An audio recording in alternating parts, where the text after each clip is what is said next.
He says it's difficult to escape, but what you do to rid yourself of it becomes for you a new source of pride. And so here's how it works. You're prideful, so you work on your humility. All right? A good task. You become a more humble person. And you become rather proud of the fact that you're a more humble person. And so the cycle goes. Luther said something very similar. He said, true humility, I just came across this, by the way, 2 days ago. I've been studying this stuff for 7 years, and I just came across this weird social media post.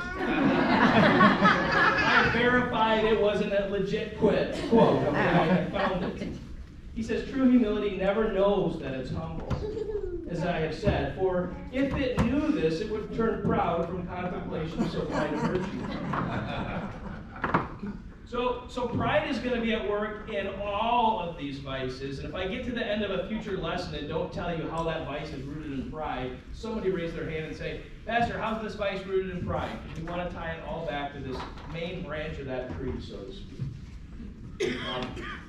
I'm going to pass out this chart to you at the end. Don't worry about it. This is Mount Purgatory from Dante's epic poem, The Divine Comedy, Part 2, Purgatory, where he organizes the ascent up to Mount Purgatory according to these deadly sins. And you really don't need to pay attention to that so much as to see how he groups these things. It's helpful for us to see how they're rooted in pride. So look at greed, gluttony, and lust. These all have in common that we replace God, who is to be our true fulfillment, with something in this world. Greed, money, gluttony, food, lust, sexual pleasure. And so what I'm doing is I'm choosing to put my trust in created things. I'm pridefully saying where I'm going to find meaning in my life, as opposed to hearing from God where meaning is to be found. Sloth is an indifference to God's call to serve. More on that when we get to that lesson. And then look at the grouping of pride and envy and anger. These are vices by which we assume God's place in our lives. Okay? God is the avenger of injustice, not us.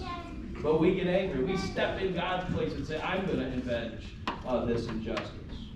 Or envy, as we'll talk about. God has given my neighbor more than I have, and I've decided that's not fair. So guess what? I'm going to rearrange the deck, so to speak. See?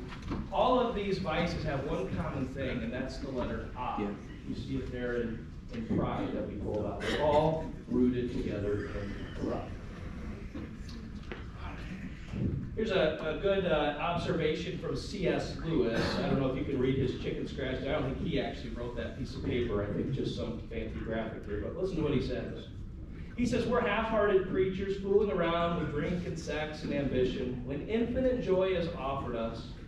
Like an ignorant child who wants to go on making mud pies in a slum because he cannot imagine what is meant by the offer of a holiday at sea. We are far too easily pleased. That's another reality of these vices. They are shortcut, do-it-yourself pursuits of happiness. Right? Who doesn't feel better after lashing out in anger or binge eating? Right? For a moment. But then what happens after that? You realize you weren't God and you actually didn't engineer your own happiness. You were content with something like getting angry as opposed to the glory of seeing God judge the living and the dead on the last day. You went about your desires and pursuits all by yourself. You're making little mud pies when Jesus, by living a virtuous life, offers us a holiday at the sea. Well, that's one thing I want you to get out of this class. As we get into these vices and virtues, and they get a little more specific, is to say, if I follow these passions and desires over and against what God's Word lays out, I'm really cheapening my existence and the joy that can truly be found in this world. All right, how are we doing on time? So what do we need to do in the face of these vices? We need to cultivate virtues. Okay? St. Paul writes these words in several places about putting off the old man, the naughties, and putting on the new man. He says it twice. He first in Colossians 3, he says, put off the old self with its practices and put on the new self, which is being renewed in the image of its creation. In Ephesians, similarly, almost the same words here. He says, put off your old self, which belongs to your former manner of way of life, and put on the new self, created in the likeness of God. That's kind of what Luther said in part 4 of the Small Catechism on baptism, too. He said, drown the old man so that the new man can rise up in righteousness and purity each day. Most people think Scripture doesn't talk about virtue that much, because especially Lutherans, but actually it does. 2 Peter says these words here, for this very reason make every effort to supplement your faith with virtue, and virtue with knowledge. And there's more in that list as well.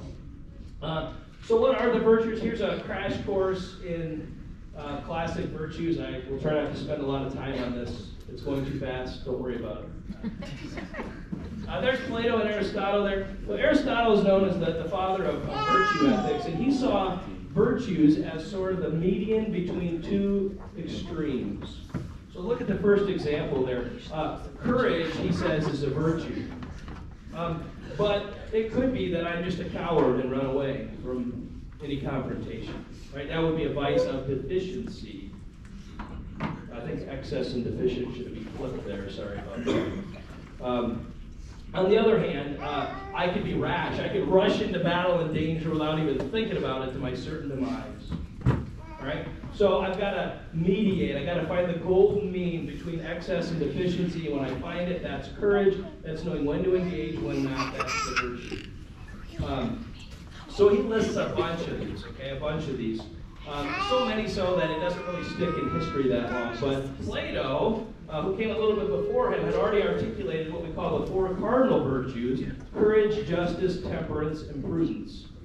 Like Aristotle, he saw these as a mean between deficiency and excess.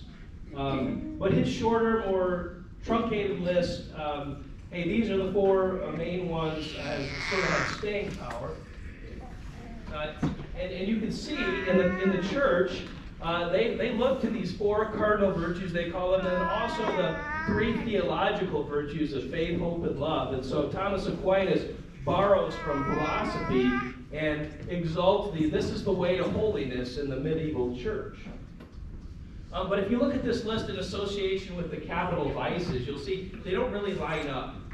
There's not really a correlation between them. And so another tradition cropped up in the church. We saw it in Cassius Prudentius, called the contrarian virtues.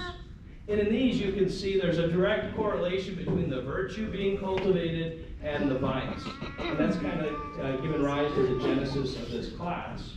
And then there was another development yet still. Paul and Luther said, hey, let's actually look to a scriptural list of virtues. But that doesn't show up very good, does it? The fruit of the Spirit.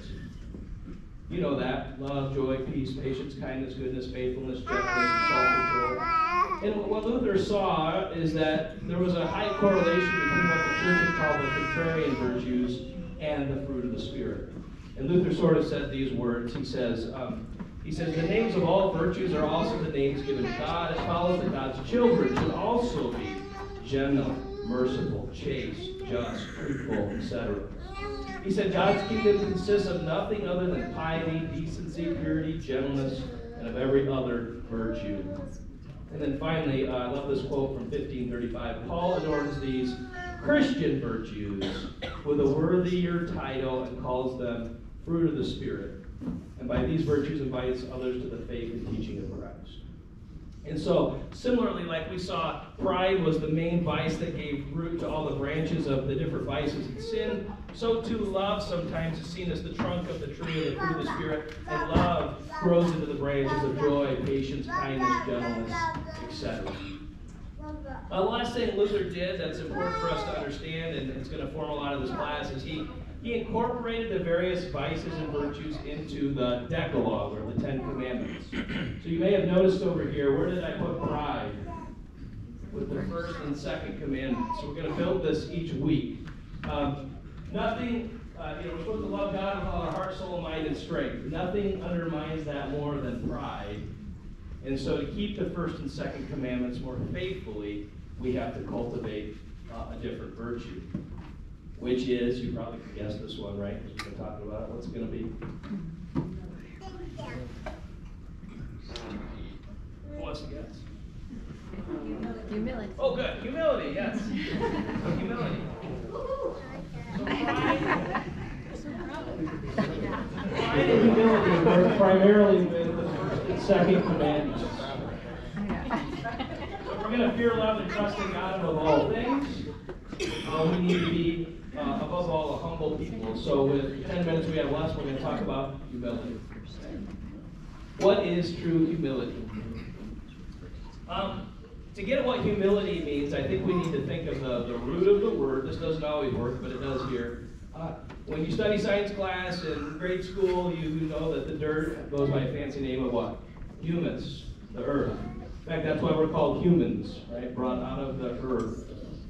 Humility means to remember that we are earthbound creatures, not the Creator. We don't need to stand in the God spot because we're pretty terrible gods. We endeavor to follow the example of Jesus, by the way, who humbled himself. Dante, in his classic work there on Purgatory, to cure people of their pride, they carry giant rocks on their backs that bend them over toward the earth, right, to humble them. So humility is not me saying, oh, humble me. Someone gives you a compliment, well, I don't know about that. Always self-deprecating. That's actually a false humility, right? That's kind of what culture and society see humility as, is always deferring praise or downplaying your achievements. That's not really humility. Humility is knowing that God is in control and I'm not. Humility is knowing that everything I have is a gift from Him and being entirely dependent on Him as my Creator and me as His creature. Humility is also the chief virtue of Jesus. You know this, you learned this in confirmation. We just talked about this, by the way. The humility